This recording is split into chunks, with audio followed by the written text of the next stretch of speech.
element in a C star algebra is a combination of 4 unit rings, right?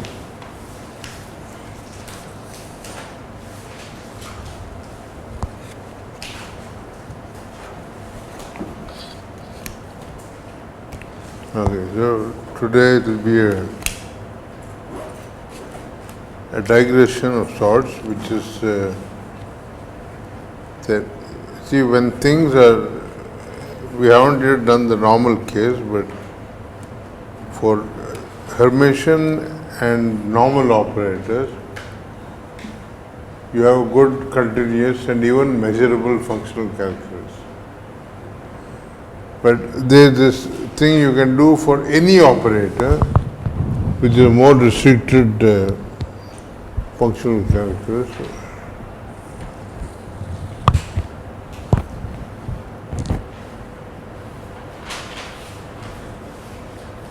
Namely, the analytic functional calculus.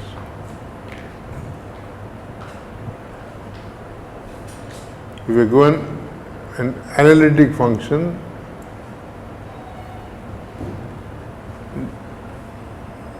okay, analytic means we're talking about complex function theory. So, in general, given any operator x can be of h,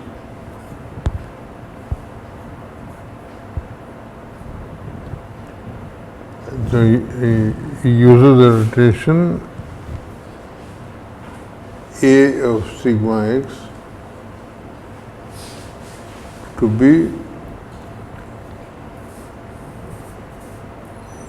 collection of all functions. F is analytic in some neighborhood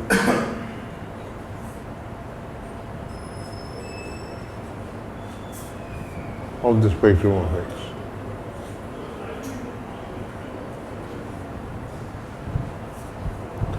And actually, they like L infinity, they will impose a natural equivalence on this. I will think of two f's as equivalent if they agree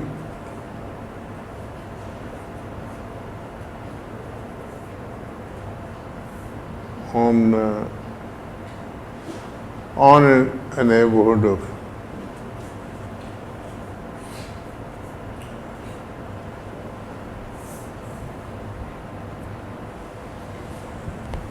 right. See, if things are connected, you don't have to make any fuss. Because if you have an analytic function on a connected thing, and if it agrees with another analytic function in the smaller set, then the two things must be identically equal in the smaller set.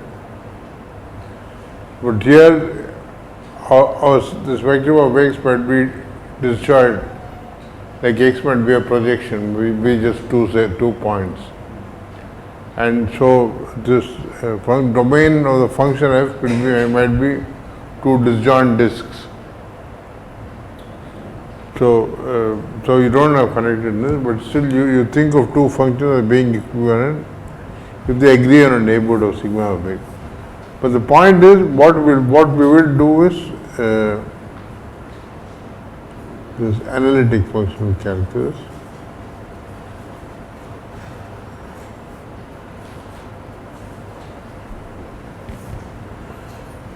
What is it? For each f in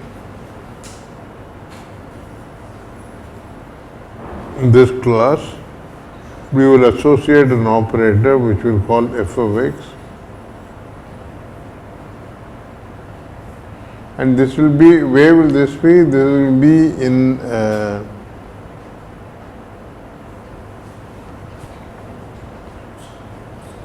the Banach algebra.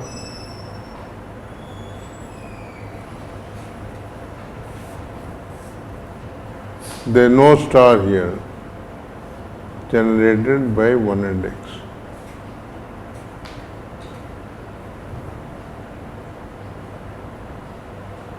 Right? Typically you think of an analytic function as a series, and you like taking the same series of an operator, if that makes sense. And then the collection, this f will be that in that Banach concept. No. I shouldn't even say this.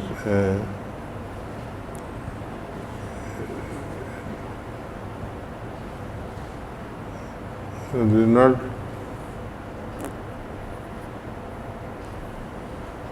is not quite true. No.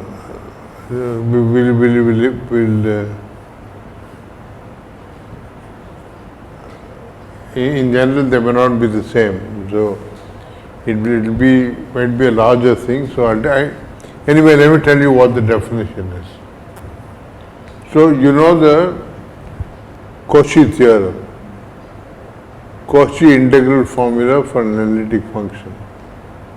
So if you have the spectrum of X may be a bunch of disjoint, might be disjoint, and suppose I have a contour, the bad drawing. Think of these as disjoint.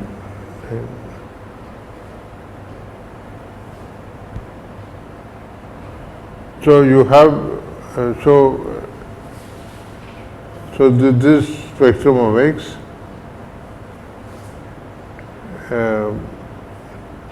and assume that you have a collection, finite collection of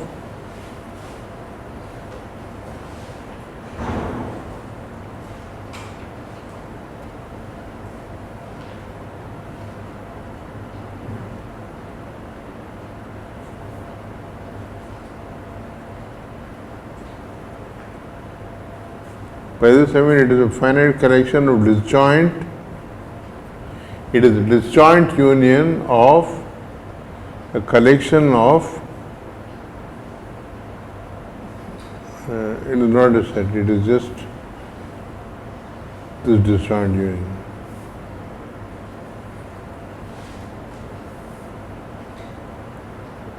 Actually, let me, so that I don't have problem in the beginning with definition, I will just call it a collection.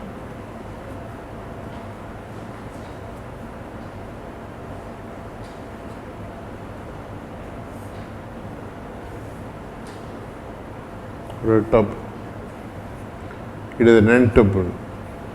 So I have gamma 1, gamma 2, gamma n, and where each gamma j is a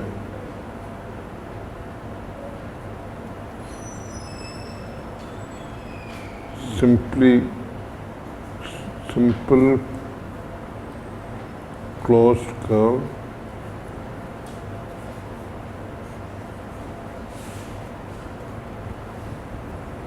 right? You mean what the Jordan curve is called.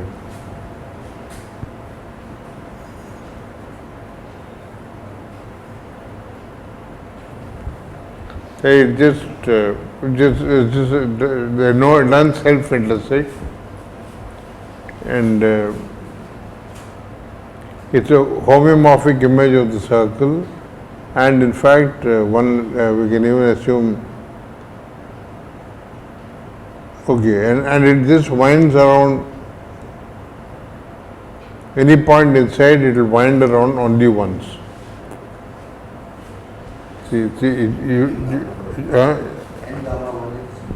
Yeah, and gamma 1 is 1 for every and gamma z is 1 for every z in the interior.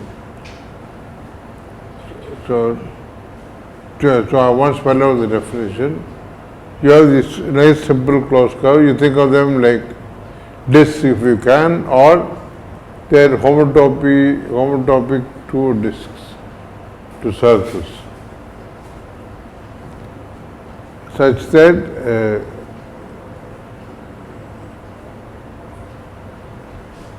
union gamma j encloses spectrum of X in its, I shouldn't say interior, in its, I just say encloses. Right? So if you take the union of all this in the, if you remove this union, you will have several components.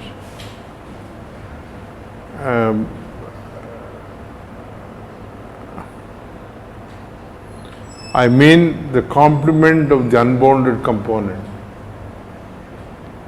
When I say encloses, sigma x is in one of the unbounded components of what you get when you remove union gamma j. Anyway, that is being unduly pedantic. You know, you have a simple idea of what it means. Say something encloses something else. Okay, and I want to use Cauchy's theorem. What does the Cauchy's theorem say for numbers? It says that for numbers you can write f of z. If I have such a gamma, and if I have an f which is analytic, okay. So what we'll do is the following. So given an f, so fix f.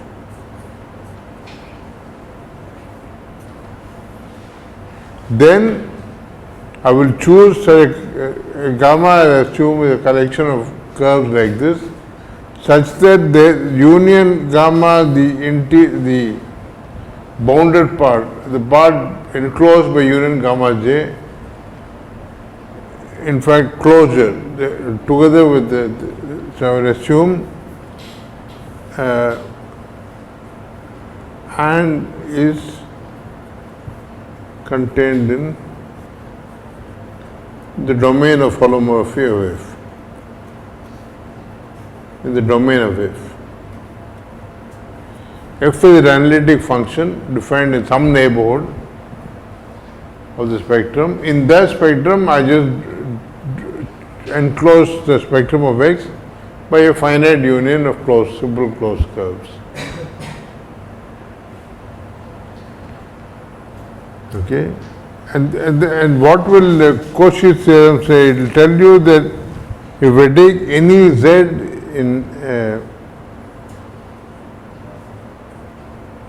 in I just call it interior of gamma.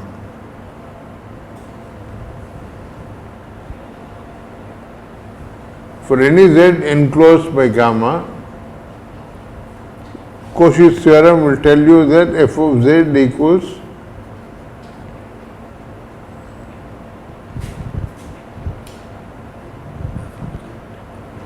interior of union gamma. Sorry? Interior of gamma is a collection. Interior of gamma is the unbounded component of the complement of C minus union gamma j.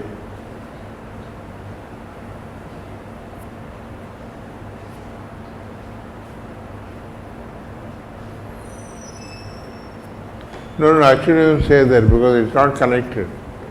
It may not be connected. See, for each gamma j, you look at everything that is inside. And you take everything that is inside any gamma j, put them all together. That's what I mean by interior of gamma. Gamma is a collection of all the gamma j's. Then fz, what does Cauchy tell you? It tells you 1 by 2 pi I. I'll just call it integral of gamma, where we'll think of gamma as being, the gamma j's as being oriented positively of f of lambda over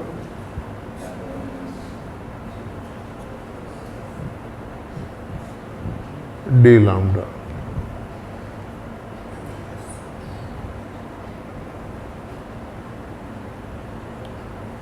Okay, this is what Cauchy's theorem will tell you. So motivated by this, we will define the analytic function calculus, we will define fa of x equals 1 over 2 pi I integral over gamma. Now notice that every point in gamma is outside the spectrum of x by choice, and hence lambda minus x inverse makes sense on gamma. So it makes sense for me to define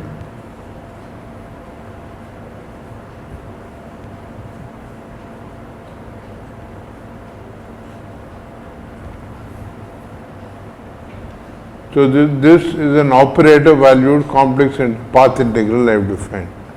So what do I mean by this? You must think of this as defined in the weak sense, in the WOT sense. That means you take any two vectors xi and eta in the Hilbert space, and then you look at, see, xi eta going to, see, so basically what I am saying is,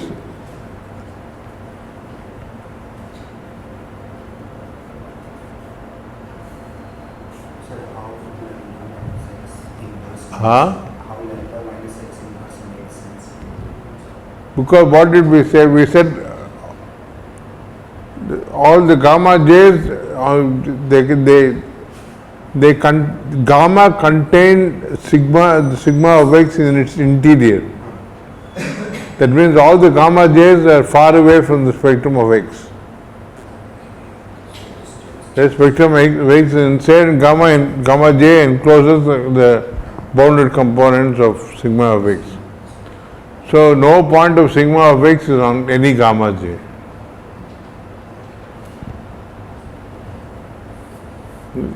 So I can talk about integral f of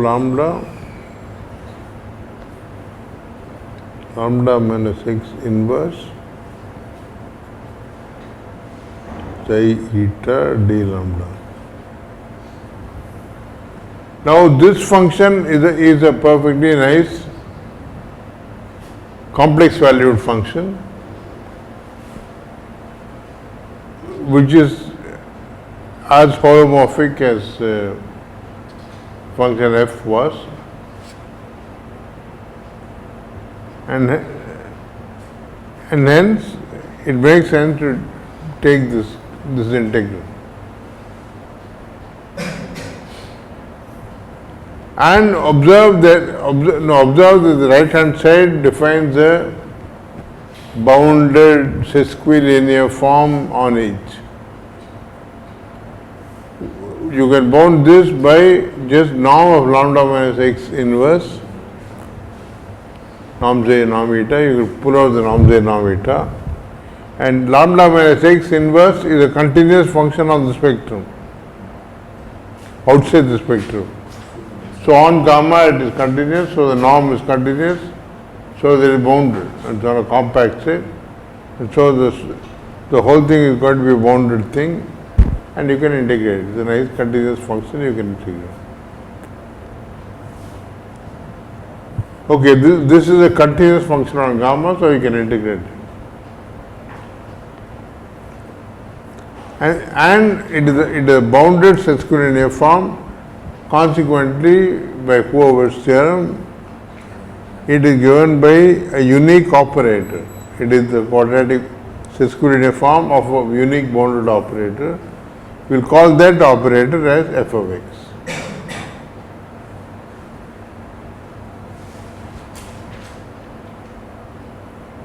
Okay, so note that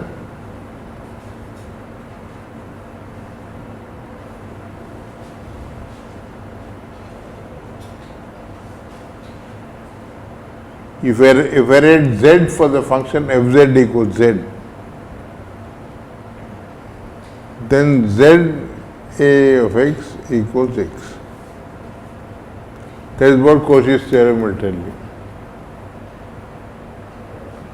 So this functional calculus will send the function z to x. It will send the constant function 1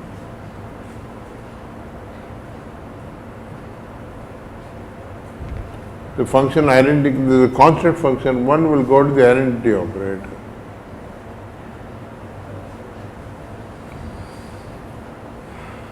Right? Because if you take the constant function, then you have just 1.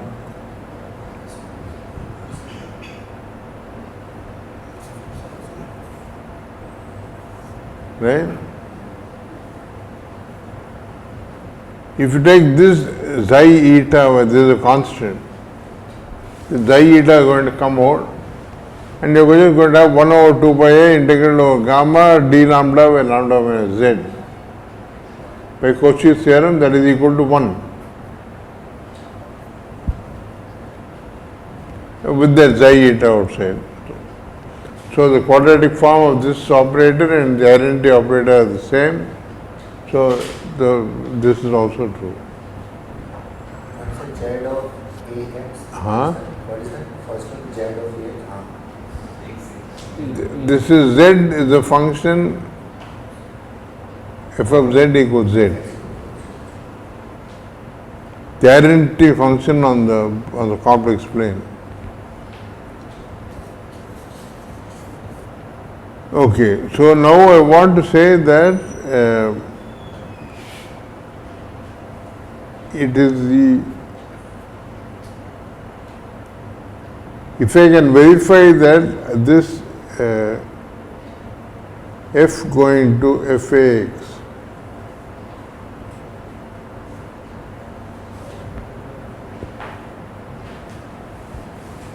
if I can verify that this is a norm continuous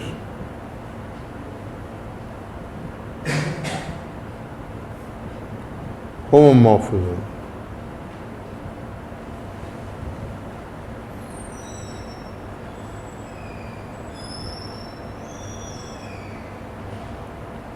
Right? Then it will follow that you have a homomorphism which will be uniquely determined on the algebra generated by 1 and z. But that won't be all analytic functions in the neighborhood, depending on the domain, so you have to be a little careful. So,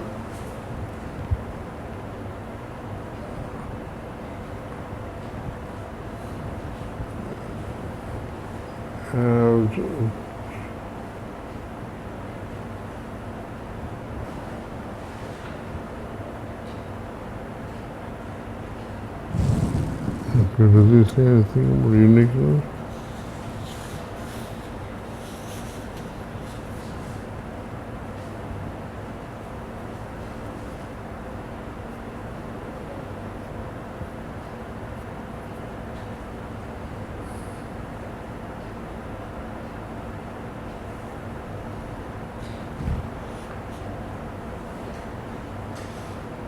Okay, see, once I prove this, it will of course imply that polynomial functions will go to the corresponding polynomials of x.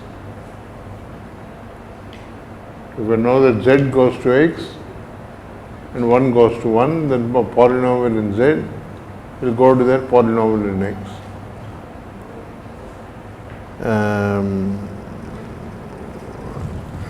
Okay.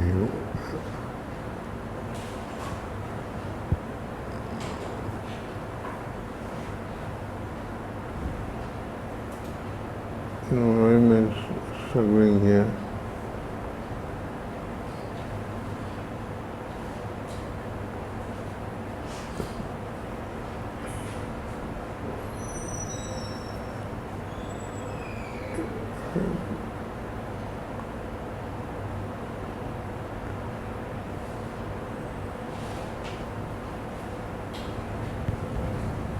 Okay. So I want to claim this and I want to claim if x is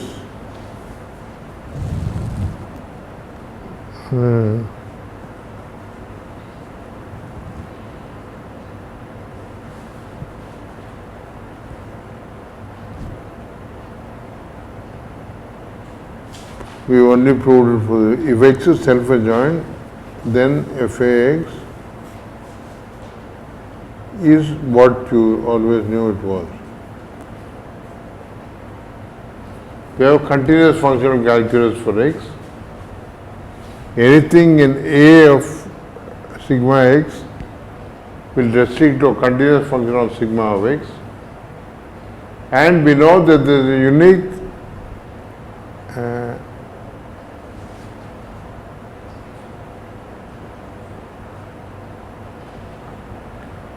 for subsets of the real line by Weierstrass theorem, polynomials converge to all continuous functions. So, if you know where x goes and where 1 goes under a continuous mapping, then it will specify where every continuous function goes. So that will imply that the analytic function calculus agrees with the continuous one that we defined for self-adjoints. If you had started with something which was self-adjoint. So let's worry about this for a moment.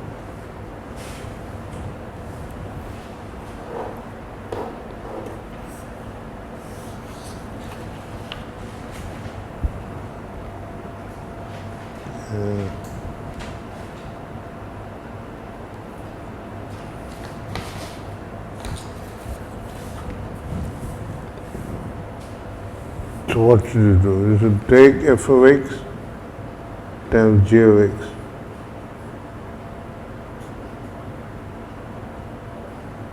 Suppose you have two functions f and g. You have to look at this.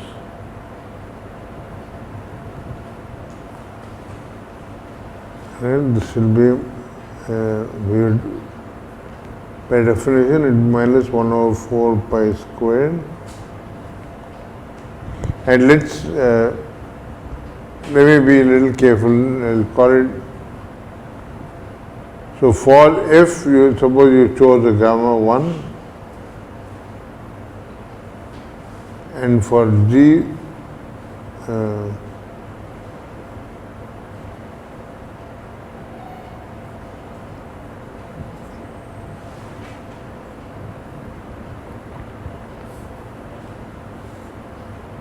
and for g, suppose you chose a gamma 2, g mu minus x inverse d mu. So gamma 1 and gamma 2 are disjoint? No, it is something that works for f, and gamma 2 is something that works for g. We'll see what we need when we go through the proof. So to define this, I have, I should have observed earlier that if I choose, I should really have called this object, a priori this depends upon gamma. But if you change gamma, I want to say you get the same thing.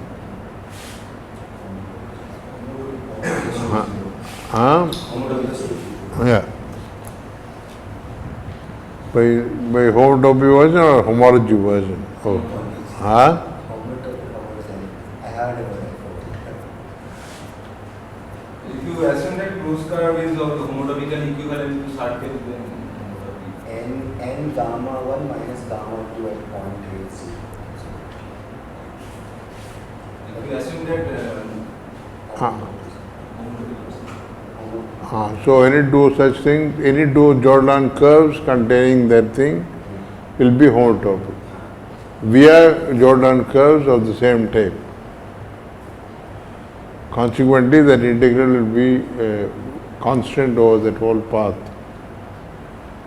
the path of Jordan curves.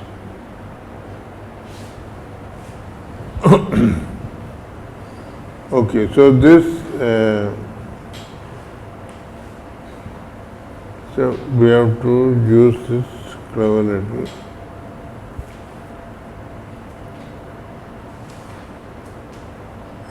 Yeah, there is this, I think we've seen this before in there's something called the resolvent identity. Have we discussed this while discussing the, no, we didn't do Gelfand-Lamarck, so, okay.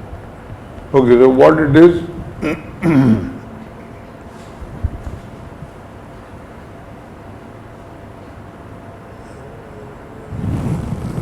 what is the concept? It says the lambda minus x inverse minus mu minus x inverse, assuming lambda mu are in the resolvent, so that this makes sense. If both these resolvents make sense, then this is given by, so you must multiply and divide by something. Huh? Lambda minus mu product.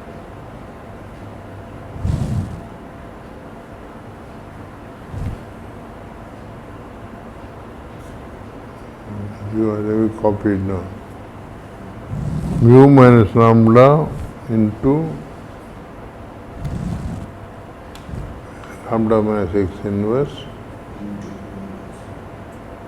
into mu minus x inverse.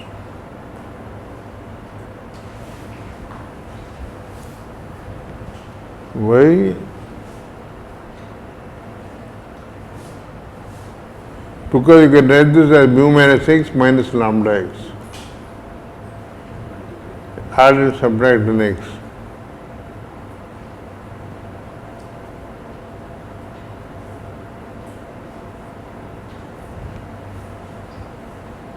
And then if you multiply this thing, you will just get all these things commute. Why does mu minus x commute with lambda minus x inverse? By the functional calculus. By the way that you've defined the thing.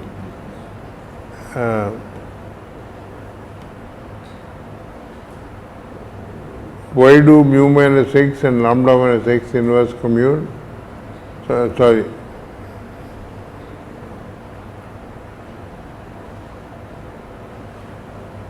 Mu minus x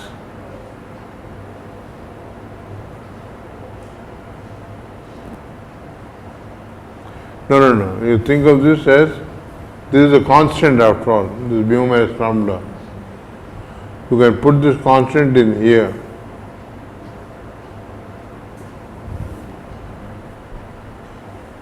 And there you put mu minus x minus lambda x. If you do this, the first term, the mu minus x inverse will go away, giving you a lambda minus x inverse. Minus the lambda minus x inverse, this will cancel with this, leaving you only mu minus x inverse. Right? So this will allow you to write this, and so you will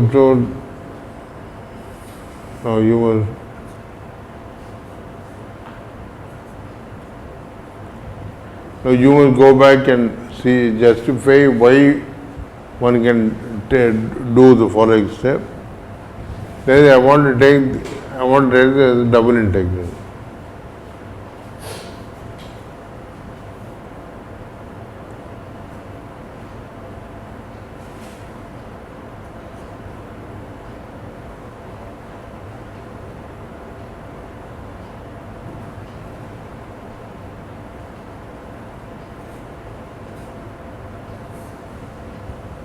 lambda minus x inverse mu minus x inverse, I can write as lambda minus x inverse minus mu minus x inverse over lambda minus mu d. Now let us be a little careful.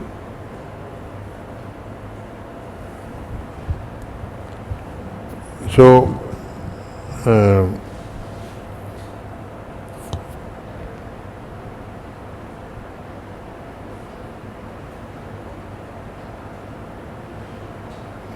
what is it that we will need? We will need that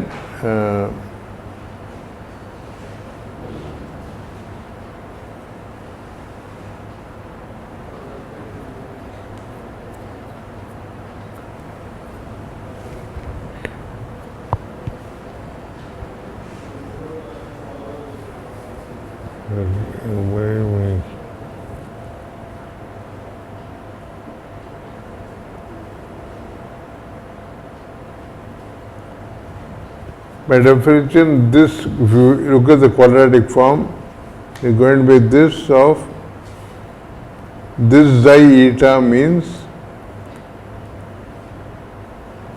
the composite of two operators. That means this times this xi in a product eta.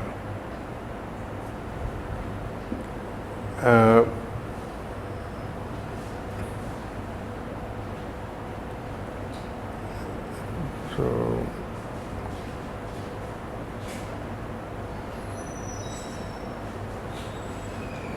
I think the gamma 2 must be inside the gamma 1, I think. Let's see what it is.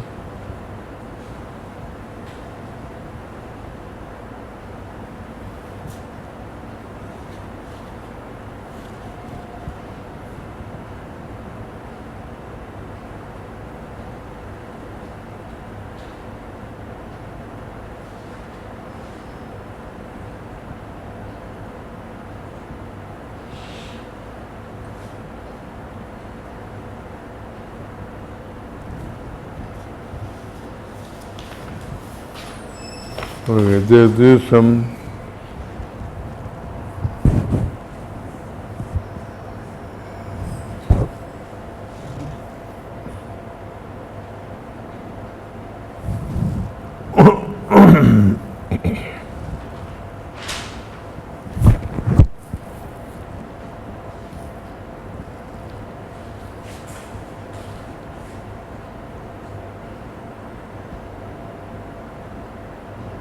okay, let me not waste time trying to figure it out here.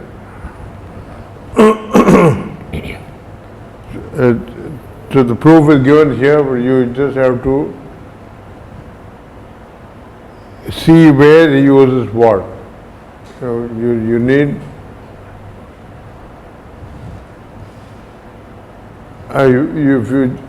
you need to change of order of integration at one place. So we must make sure that what is inside is analytic in what is defined outside and so on. So let me leave this thing. So it just says that you have this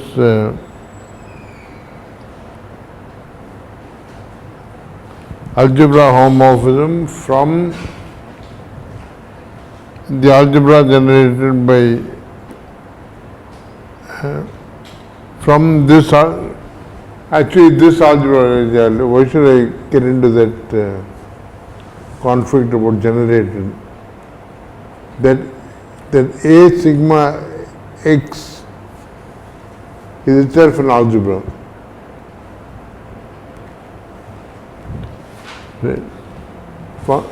I have defined equivalent A of sigma x is the collection of equivalence classes of functions holomorphic in a neighborhood of sigma of x. That is an algebra. You can multiply two such things and add two such things. and B of H is an algebra. So we're saying that there is an algebra homomorphism from A sigma x to B of H, which sends Z to X and 1 to 1. But if this analytic F bar will not be analytic. There is no F bar. You start, oh, this is just Banach algebra, not star. No star, no star. This A of sigma x is not even a Banach algebra.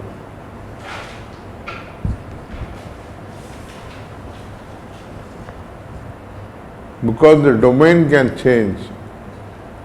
Actually, it is a Fréchet algebra or whatever. The natural topology to put on that is uniform convergence on compact sets. For each compact neighborhood of the spectrum of X, you want to take functions which are defined and continuous on the compact set and holomorphic on the interior and take the soup norm. So for each such k, you will have one norm.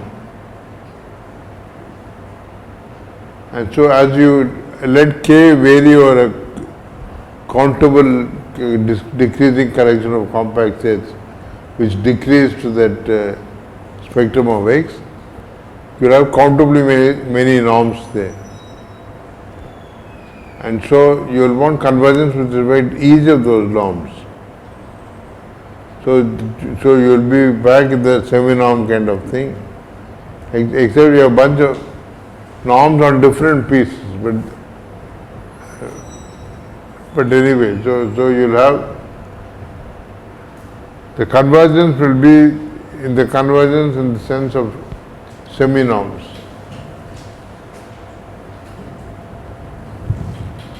Okay, so if you have convergence in uniform convergence on compact sets,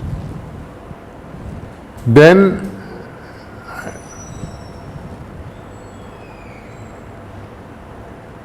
one can see that in fact this fa of x will converge to f of x weakly,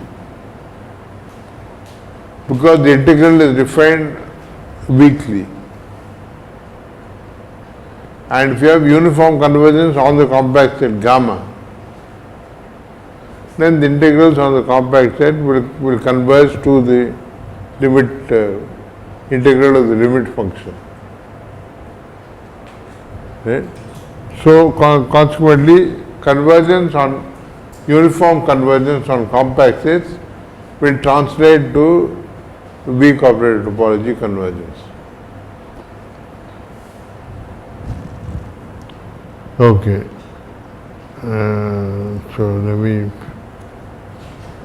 So I'm struggling to finish this. I want to finish this chapter and get on with phenomenal algebra. So let me go through this a little quickly. So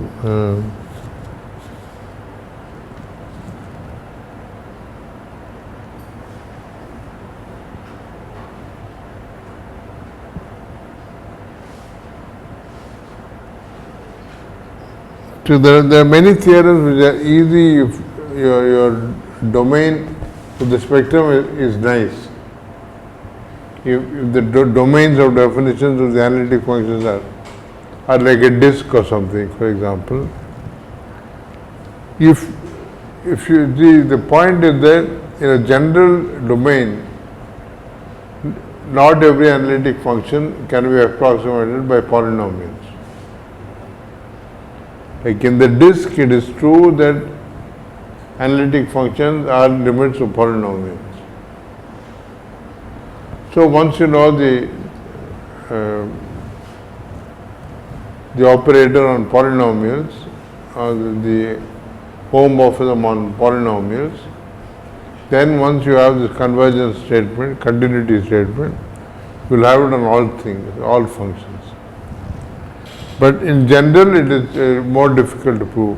For example, there is this other corollary proves here that if you have two functions f and g such that g composed with f makes sense and g and f are analytic suitably, then g of f of x, that means g is analytic in a neighborhood of the spectrum of f of x. Then he says that then g of f of x is the same as g circle f of x. See, g circle f will be something in A of sigma x.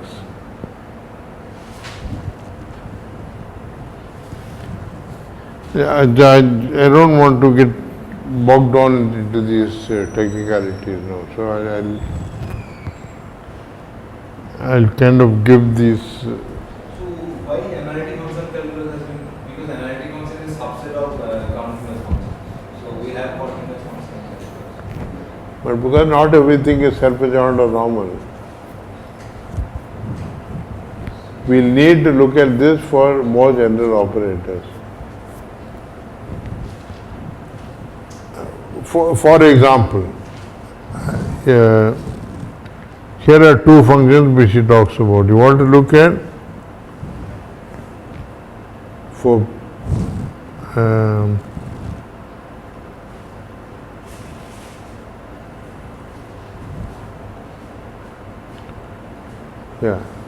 the logarithm.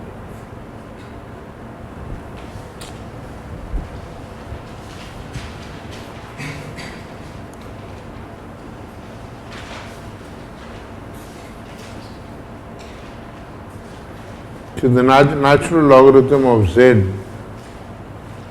is defined in the complex plane by, so you define this as log of mod z plus I argument z, where this fellow is in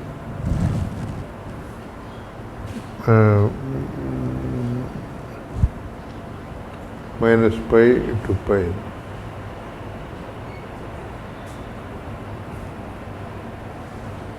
That is, you've taken in the complex plane, you removed this negative line.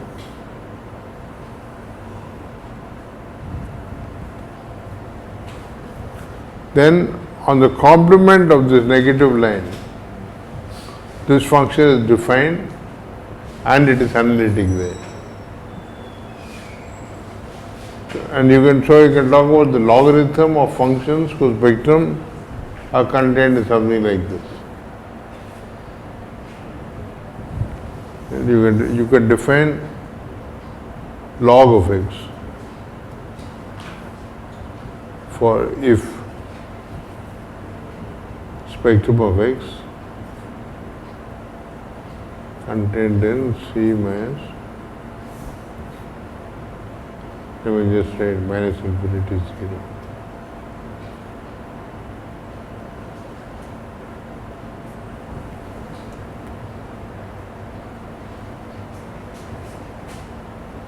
If the spectrum is contained in the complement of this, then any function analytic in a neighborhood of the spectrum, we can define the logarithm of that function by exactly by this rule. And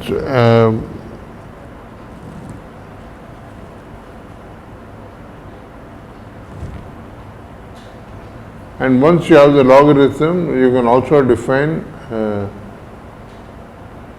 for instance z, you can write z power alpha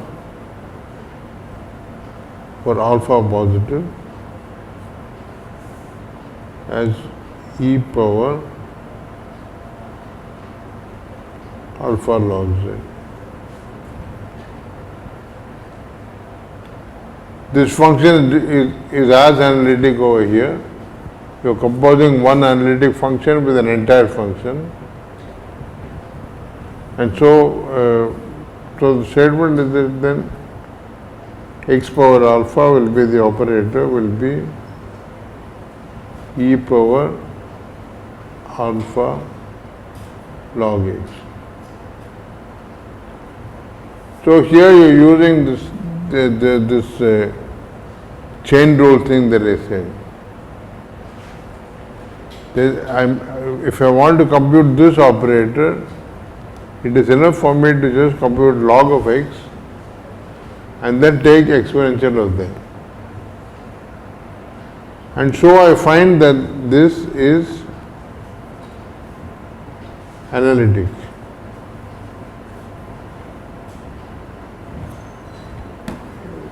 For alpha here.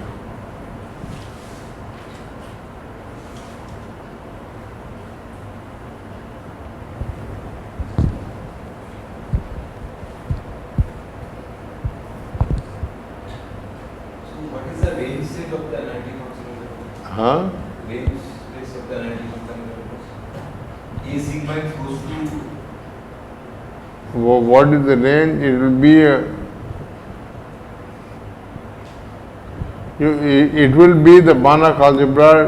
Banach algebra determined with all generated by all things of the form lambda minus x inverse.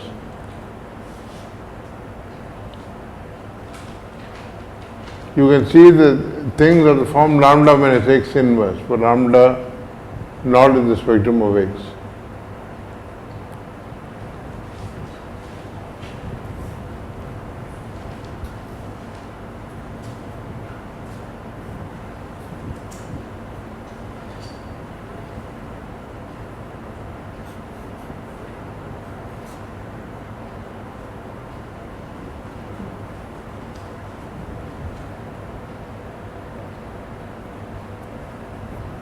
In fact, it will be the weak operator closure of the span of these, because those integrals are in fact approximable by finite linear combinations of things like this.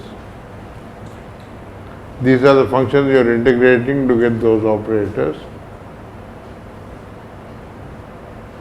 And so anyway, it is the X to the power alpha belongs to this. any f of x for f in a sigma x. So in this case, x to the power alpha belongs to this.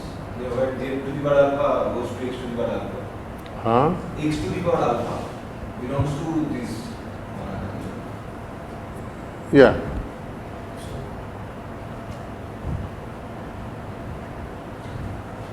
Where by this mean where lambda in the resolvent.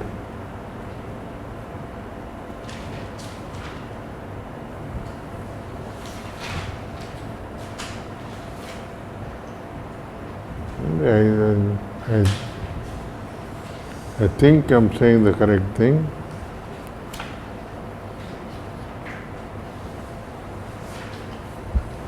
What is the range of the functional analytic functional calculus? So anything there is defined as an integral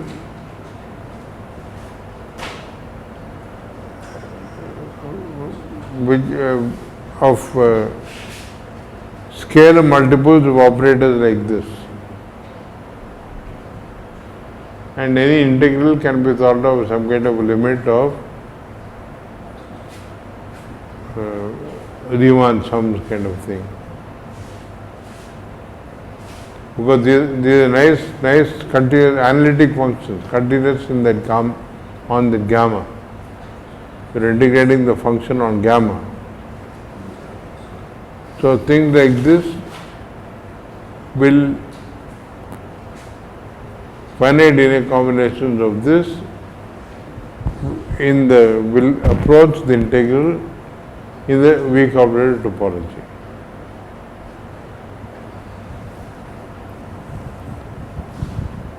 Okay, so all these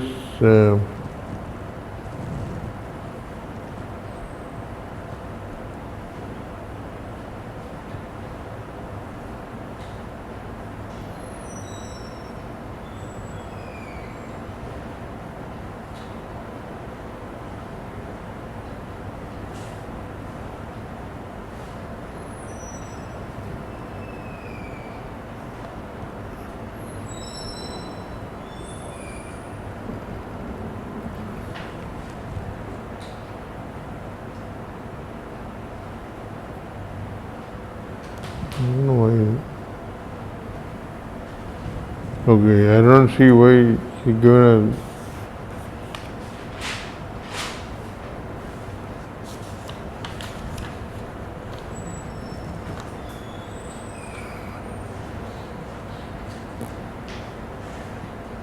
So x to the power alpha will be weakly generated. So Huh? while z to the power alpha goes to that x to the power alpha. Weak operator topology. Of topology analytic, Yeah. not analytic. What do you mean by an analytic operator valued function? That limit z tends to a. In what topology? So analytic means operator will be analytic if it is. No.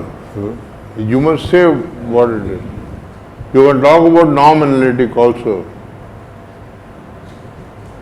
But So where you have written that x to the power alpha is analytic in weak sense, this weak sense. yeah, because we define the integral as a weak integral, not as a norm thing. Actually, it's a good question. Is it also a norm limit?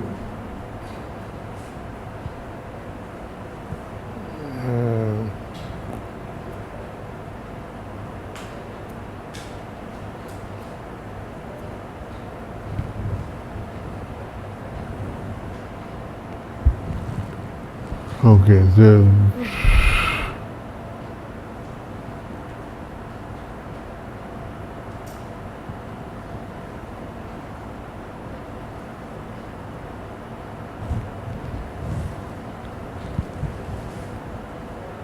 I want to get through this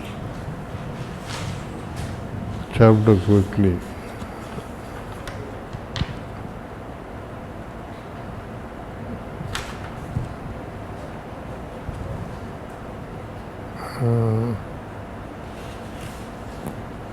Okay, let me discuss this last few sections at least.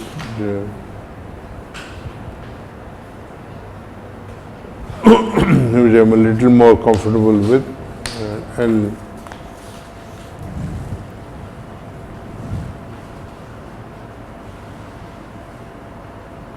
okay. So there is a point. Suppose you have HI, a family of Hilbert spaces.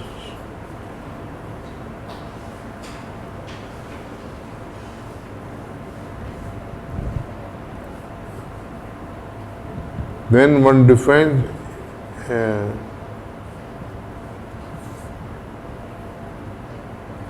the direct sum of the HIs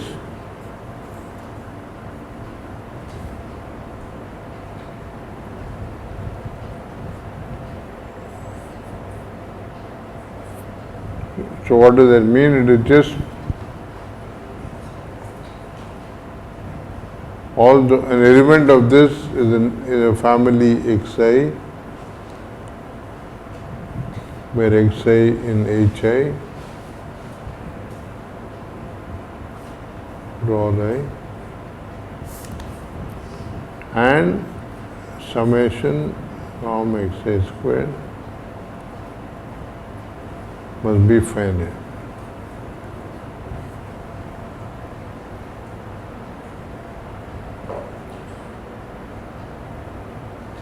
In fact, this means that if this family I was uncountable, in fact, only countably many of the Xi's can be non-zero. So really, the uncountable things are kind of artificial generality. If you understand countable direct sum, that is enough. Okay?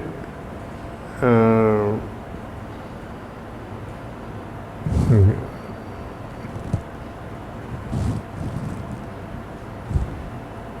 So one defines, is that what is it? Let me make sure I get the notation. UA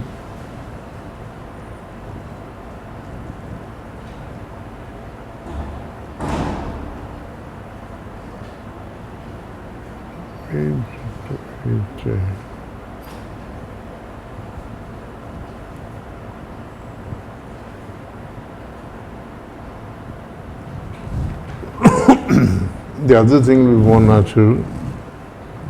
You define, okay,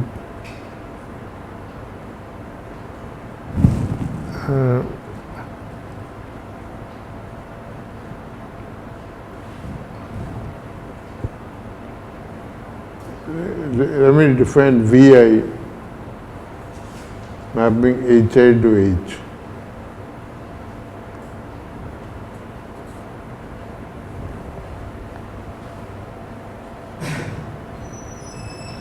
By saying that VI of X will be that family where Xi, Xj equal to delta Ijx. There is only in the ith term place I have X, I have zeros everywhere else. And you can see that Vi is an isometry.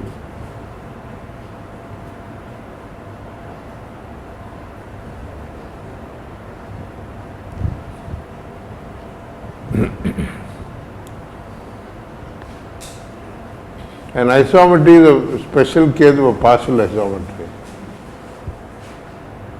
So its adjoint is also a partial isometry. What is the adjoint of Vi?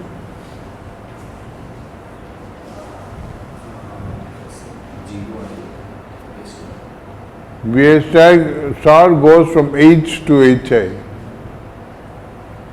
So it takes a family Xi I, maybe separate Xi I.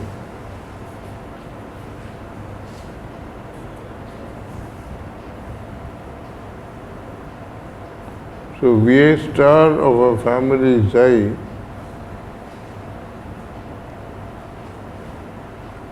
of a family Xij is going to be what?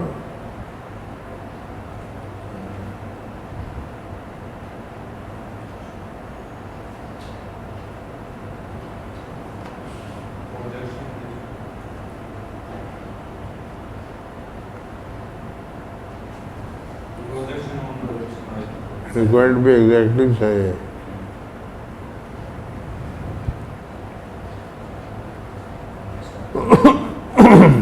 Va is a partial is an isometry onto its range. So its adjoint will have initial space as the final space of Vi. The final space of Vi is all those things which live only on the ith coordinate. So that subspace, this Vi star is going to be a projection onto this subspace. So, okay, so if you have an operator from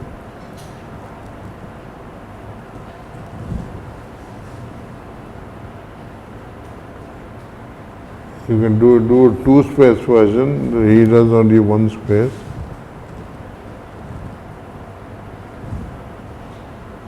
Yeah, so let me do, we can do the two-space just as easily. And suppose you have another Hilbert space, is given as a direct sum of Hilbert spaces.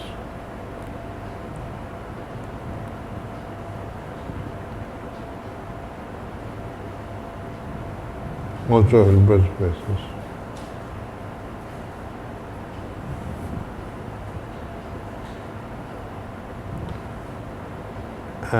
So let me call this VIH. And similarly I'll have a VIK.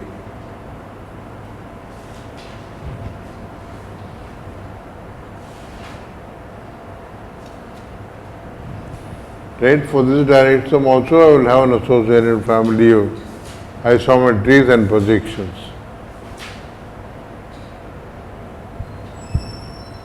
So what one is, so if you given an operator X on P of HK.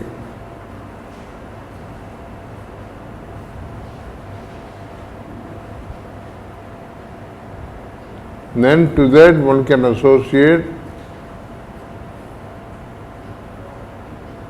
an Ij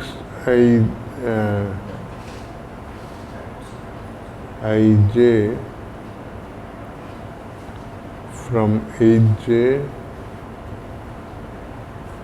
to Ki. There is one obvious way to do this. There is only one way you can possibly think of doing this. I take something in Hj, so from Hj I can take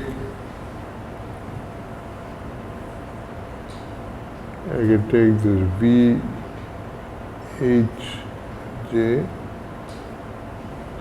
which will put me into H,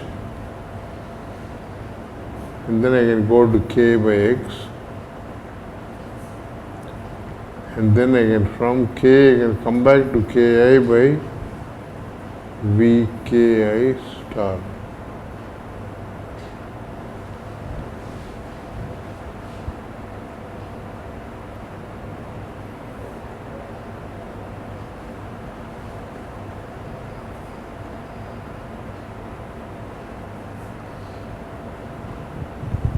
So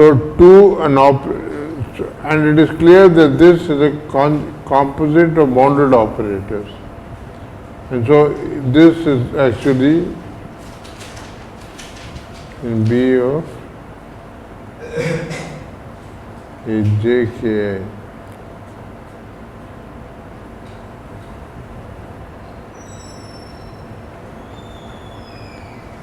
And then the assertion that is made, since we're talking infinity, one has to make various convergence noises. But you must really understand what this says in the finite case.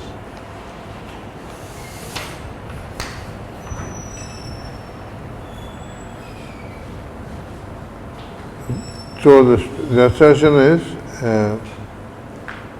in fact,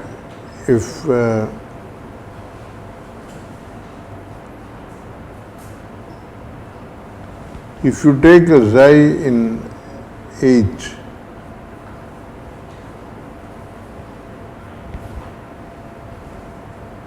and you think of that as a column vector,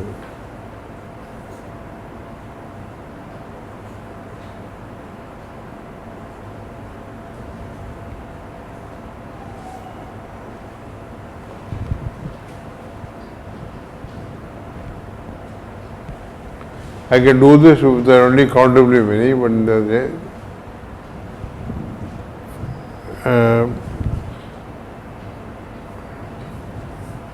but it's enough to think of the countable case. You think of vectors as column vectors. Then what I'm saying is that x of xi equal to this matrix Xij acting on this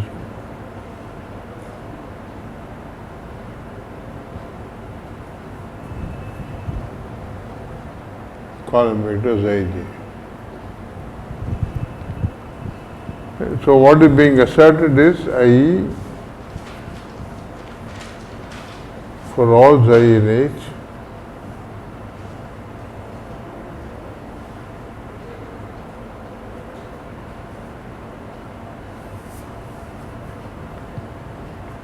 summation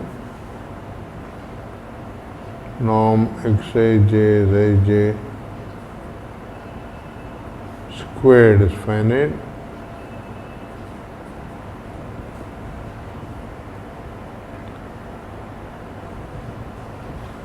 So that this matrix multiplication makes sense.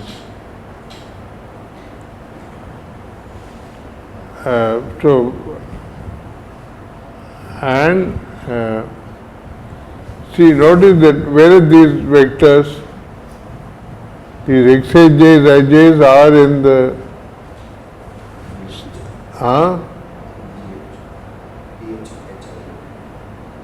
xij's, ij are vectors. Which Hilbert square do they live in?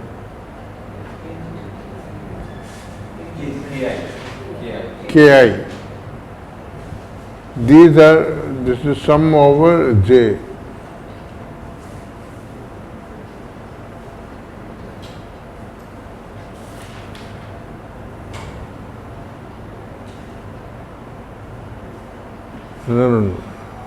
No, I'm sorry.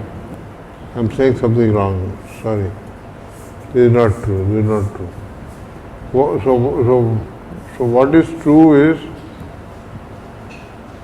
that for each I,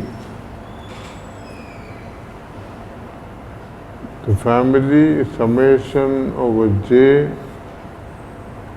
xij is SOT summable.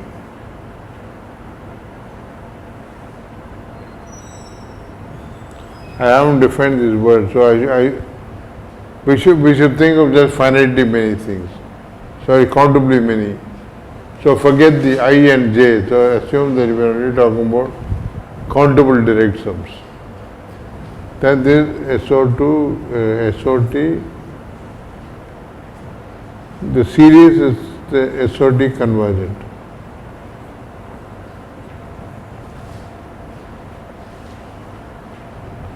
That means if I take any vector xi,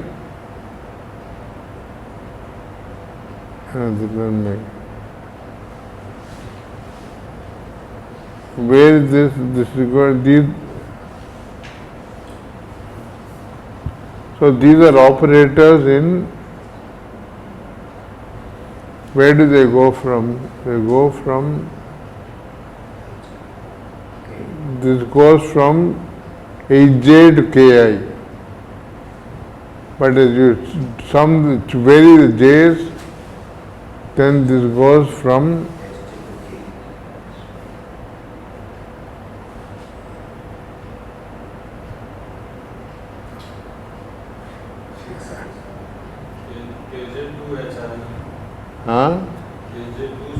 direct sum of h.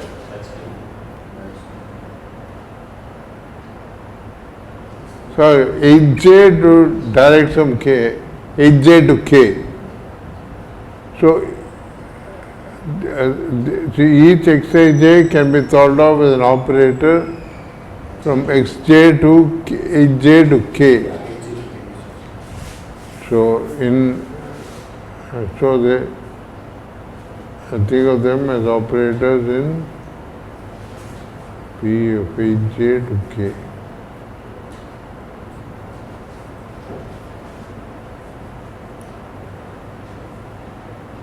Ki.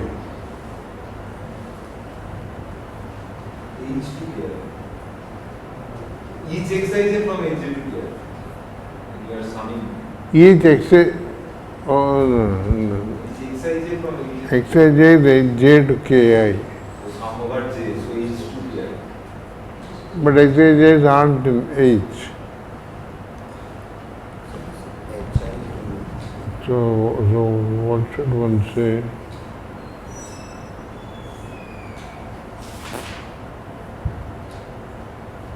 Okay, I'm making a stupid mess here. Let's take a finite direct sum. So this is kind of trying to get the analog of what happens in finite dimensions. Suppose you have something from h1 direct sum h2,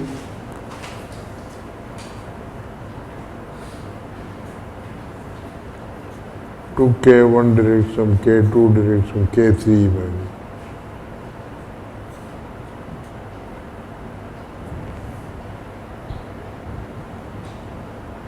So what one would think of a vector in this as a column vector psi1, psi2, where the xij's are in hj.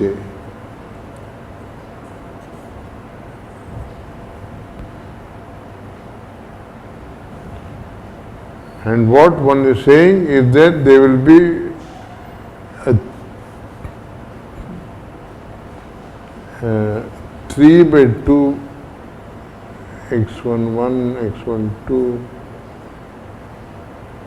x21, x22, x31, x32 matrix which will act on this z1, z2.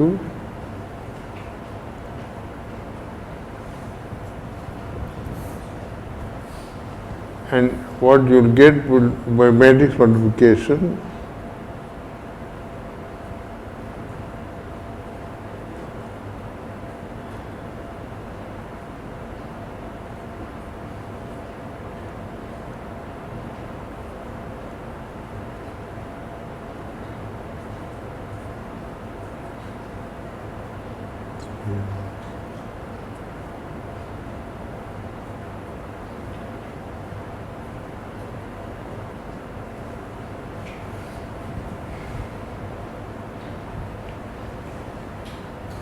see, all this makes sense. The point is that the xij are in hj and xij maps hj to ki.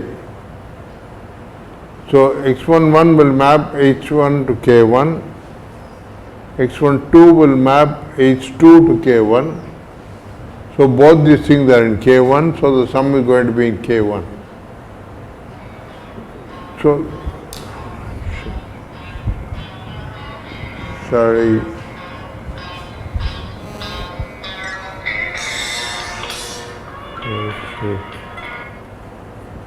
Hello.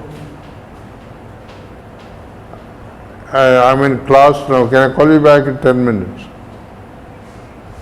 Okay, yeah.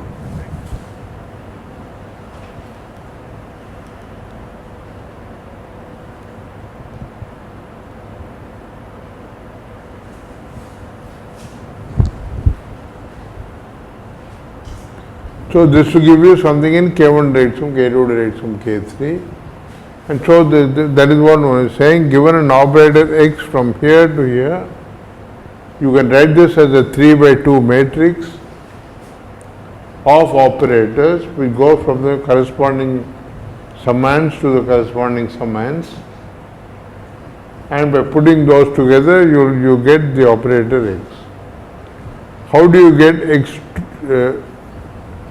x2 to as an operator from h2 to k2? So you take an element of x2 z2 in h2 and you put that in h as 0 z2 and you operate x on 0 z2 and then you will get x1 to z2, x2 to z2, x3 to z2. And then you look at the 2, 2 and 3, you get x2 to z2. That's exactly what we're trying to say there. You include the jth summand from here into the big direct sum, go pass by the operator to the other direct sum, and then project down to the different summands, and that composite will be the matrix entries of this thing. So what one is saying is that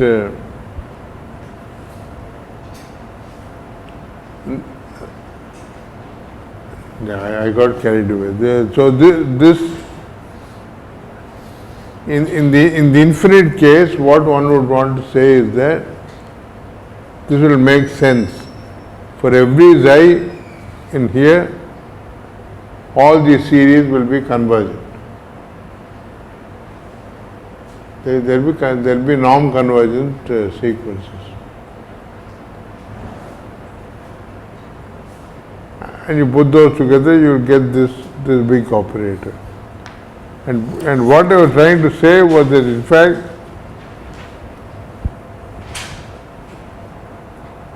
operator composition will correspond to matrix multiplication. What does it mean to say that matrix multiplication, if things are infinite, So let's just look at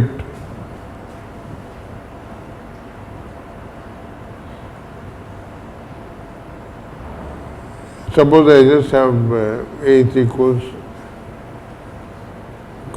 countable 1 to infinity of hn.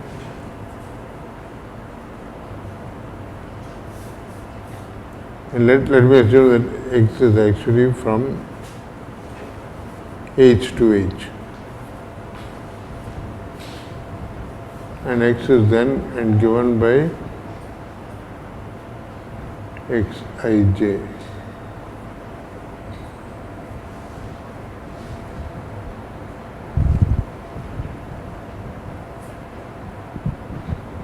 In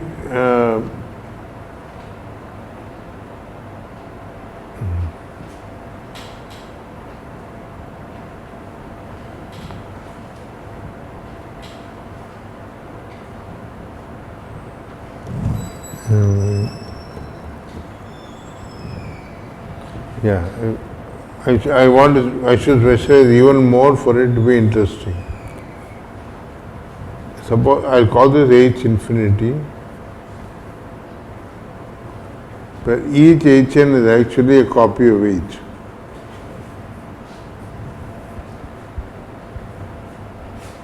Right? In the simplest case is where you think of each hn as one dimensional. Each of them is a copy of the complex numbers. The infinite direct sum is then identifiable with L2. And I'm saying if you want an operator on L2,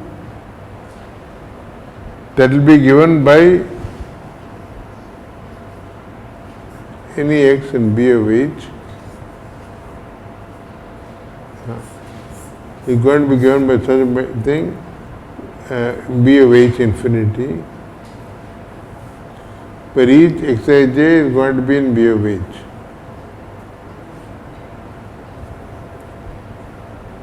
I've taken all the copies as just being like h itself.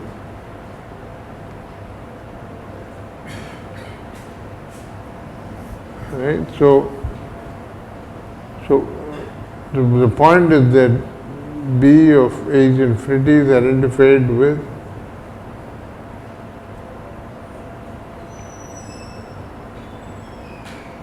okay. So I want to say that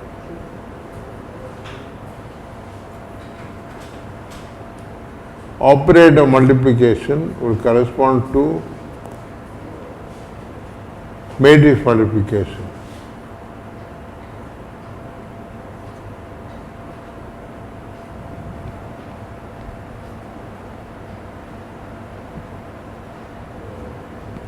What does that mean? That means I want to say that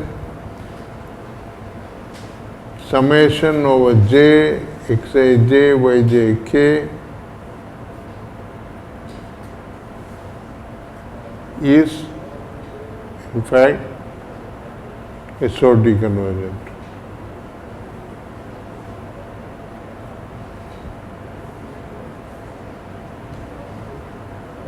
That means the partial sums form an SOT convergent family, and and xy is going to be given exactly like this. If you write everything in the language of projections and those partial isometries, then it will be clear what the why things work out like this.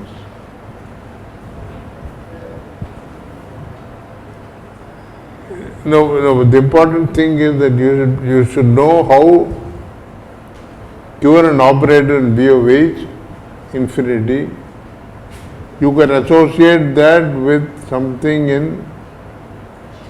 with the matrix.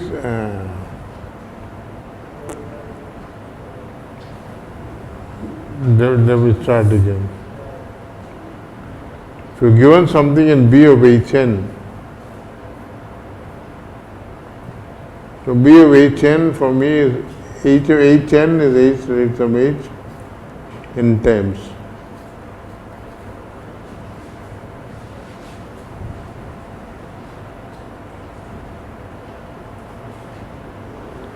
So first one is saying that this is identifiable with Mn of P of H.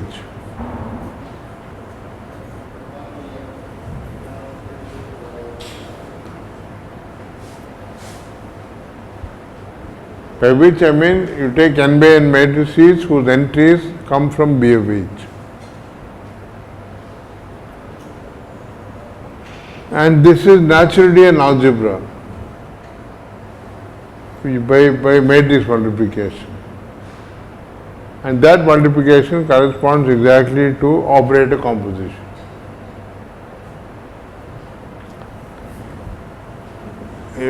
So B of H infinity will identify these two.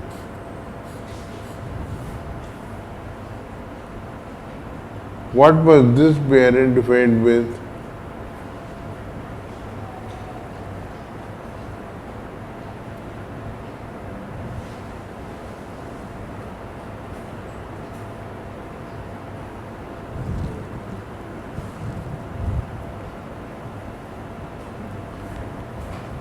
Okay, so let me observe that this is actually an identification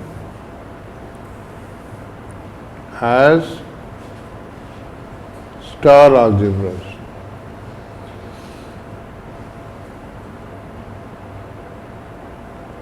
In B of Hn you have an adjoint,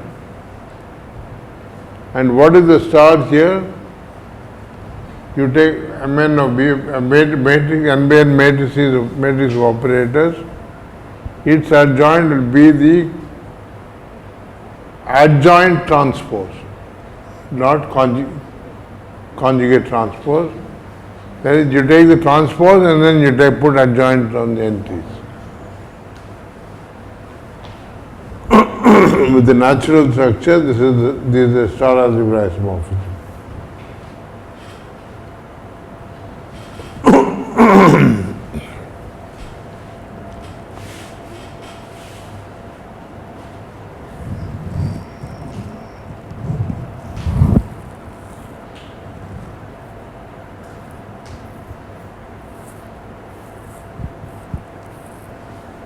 He's being a little sloppy here, so we must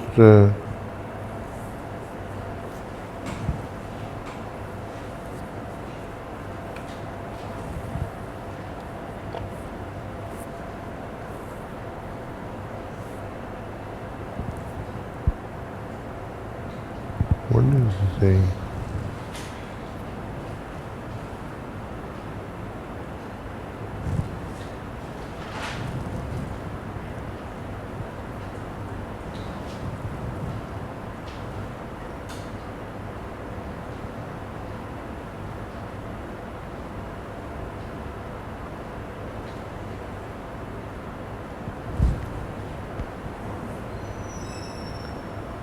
Okay, so what he is saying is,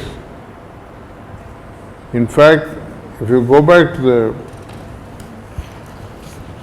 actually the cleverer way of saying it than I was going to say.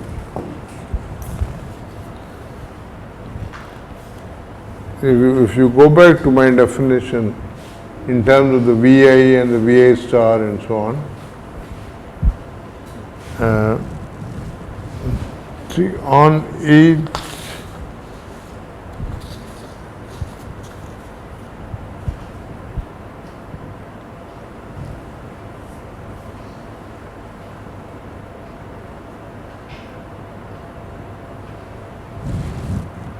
okay, so what being said is that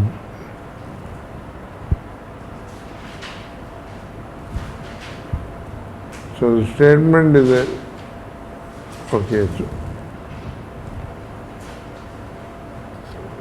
so we have the VI going from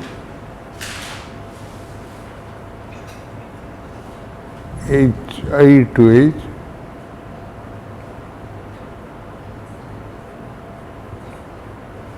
and VI star going from the other way.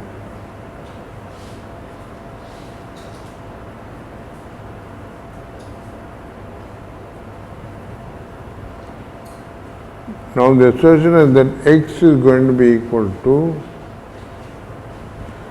see notice that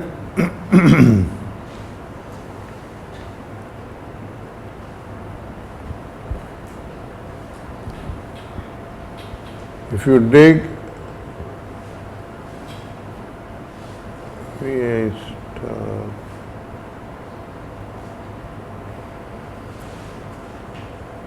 see VA star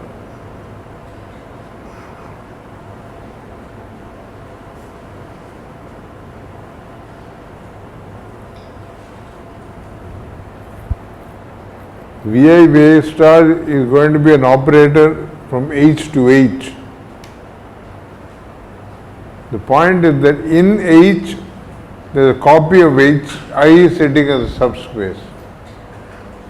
And VA star is a projection onto that subspace, onto that image of copy of HI. So, and that copy of those copies of HI, which is those things with 0 outside the ith summand, the sum of all those, the direct sum of all those is the identity. So these form a family of pairwise orthogonal projections, the VA stars, and their sum is the identity.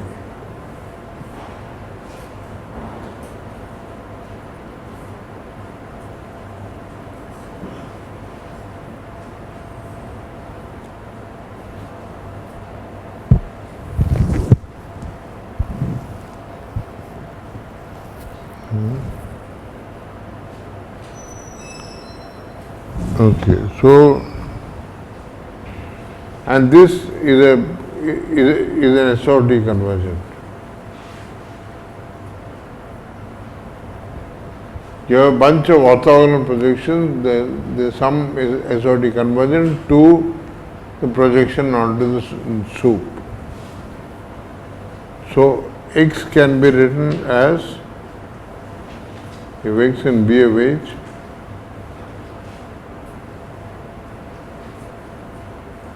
sorry, I just finished a minute. X can be written as summation VA star x sum over I sum over j Vj star.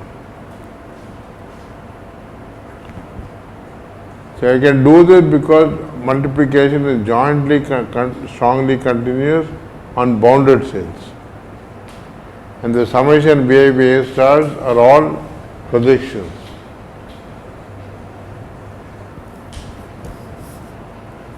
That means that this is equal to summation sum over I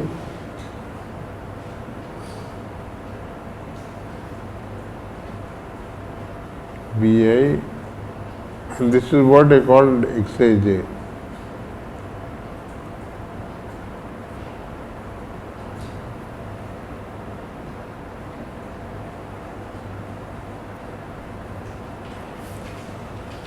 That means B of H will correspond to those operators, those matrices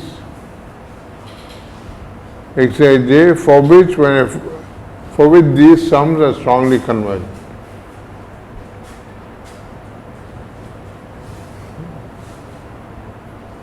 So Xij comes from B of H, comes from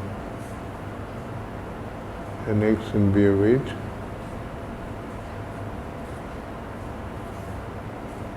You can now leave sum over I, Vi, Xij, Vj star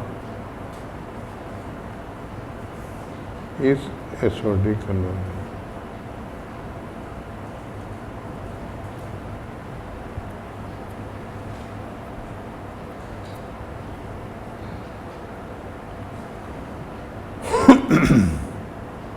So this is the sense in which you must talk about. See, I said B of H infinity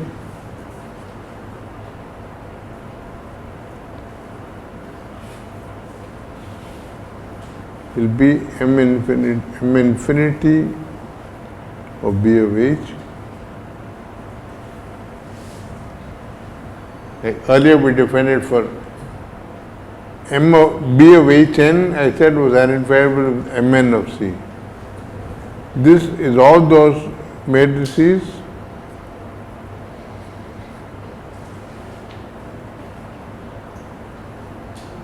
such that that series is SOD convergent.